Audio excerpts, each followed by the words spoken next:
mahasiswa semester akhir asal Jember. Malam itu dia baru saja menghadiri seminar kampus di Banyuwangi. Acara selesai cukup larut sekitar jam 11 malam dan dia sempat ditawari nginap oleh panitia. Tapi Riko bersikeras pulang. Malam itu juga, besok pagi dia punya jadwal sidang skripsi yang gak bisa dia lewatkan. Dia pikir, kalau berangkat sekarang, dia bisa langsung istirahat di rumah, bangun pagi, dan siap-siap presentasi. Semua temannya udah ngingetin dari tadi. Bahkan sebelum seminar selesai, salah satu temannya, Rina, udah sempat bilang dengan nada serius, "Ko, jangan maksa pulang malam ini. Gak aman, apalagi lewat alas gumitir. Banyak yang bilang tempat itu keramat. Udah sering ada kejadian aneh." Riko cuma ketawa kecil. Mitos doang itu, Rin, biar seru aja ceritanya. Lagian aku sering lewat situ juga, biasa aja. Aman-aman aja Tun. Dia yakin itu semua cuma cerita orang-orang kampung yang suka lebay. Lagi pula, dia merasa cukup rasional buat gak percaya hal-hal yang gak bisa dijelasin secara logika. Jam 0:18 dini hari, Avanza putih yang dikemudikan Riko mulai masuk ke jalanan sepi menuju kawasan alas gumitir. Hutan lebat di kiri kanan. Jalan tampak gelap gulita, ditambah kabut malam yang begitu tebal membuat jarak pandang jadi sangat terbatas. Sorot lampu mobilnya pun cuma mampu menembus beberapa meter ke depan. Selebihnya gelap, sepi, mencekam. Di dalam mobil, Riko memutar lagu lewat Bluetooth. Musik R&B yang biasanya bikin dia santai saat nyetir, tapi malam itu terasa hambar. Suara desiran angin dari celah jendela entah kenapa kedengaran lebih nyaring dari biasanya.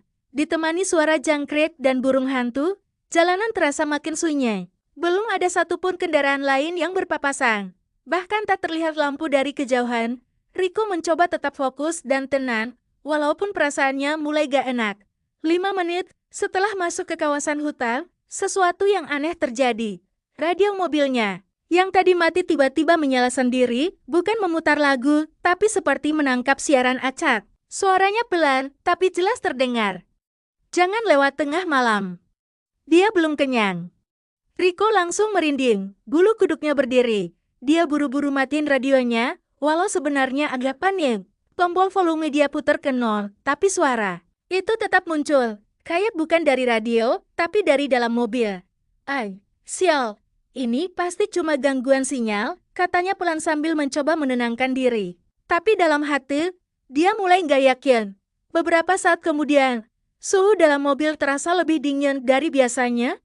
Aki sebenarnya tidak terlalu kencang, tapi hawa dingin menusuk sampai ke tulang. Kabut semakin pekat. Riko mengurangi kecepatan. Jalanan mulai menanjak sedikit, dan berkelok. Hutan di kanan kiri tampak seperti menutup jalan. Seperti mulut besar yang siap menelan siapapun yang masuk. Tiba-tiba, dari ujung pandangan, sorotan lampu mobilnya menangkap sesuatu. Bayangan putih berdiri diam di sisi jalan.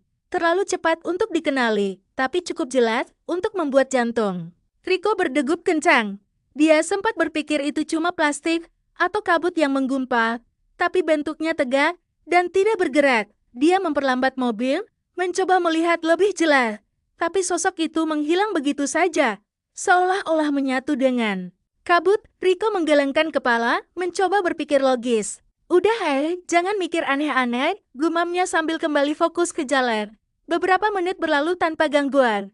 Tapi justru itu yang membuat suasana makin mencekam. Hutan yang terlalu sepi kadang lebih menakutkan daripada suara gadun mata.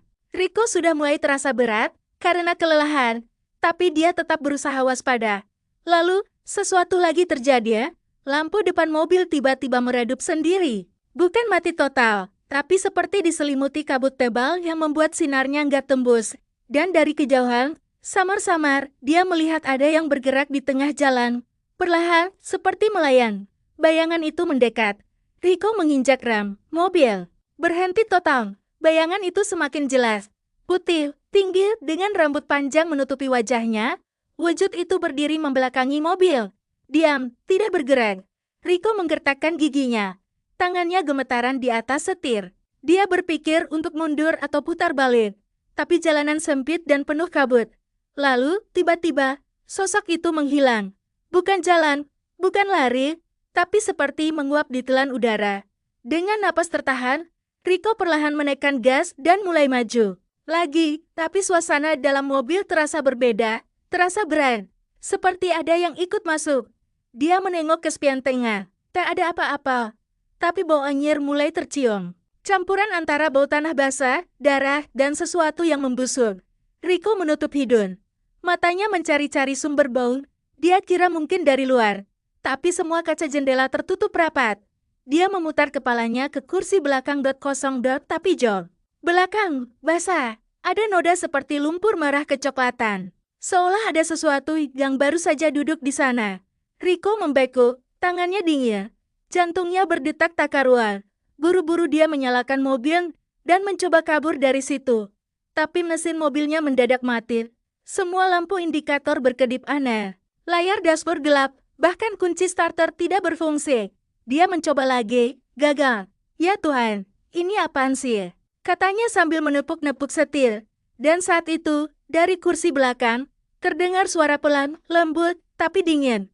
Suara perempuan, persis di belakang telinganya. Kamu udah janji, bakal pulang cepat. Rico menoleh cepat, tapi tidak ada siapa-siapa. Tidak. Ada cuma bau busuk yang makin menyengat dan hawa dingin yang merambat sampai ke tulang belakang. Dia menekan tombol kunci mobil. Pintu terkunci otomatis.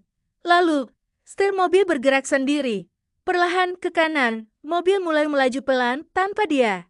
Injak gas, Rico tidak mengendalikan apapun. Tapi mobilnya berjalan sendiri, seperti ada yang sedang menyetir dari tempat tak terlihat. Matanya mulai panas, kepalanya pusing, penglihatannya kabur. Suara-suara aneh mulai terdengar di dalam mobil. Tangisan, bisikan, dan suara anak kecil. Tertawa dan gelap, Rico tidak ingat apa-apa lagi setelah itu. Ia pingsan, mobil terus melaju. Entah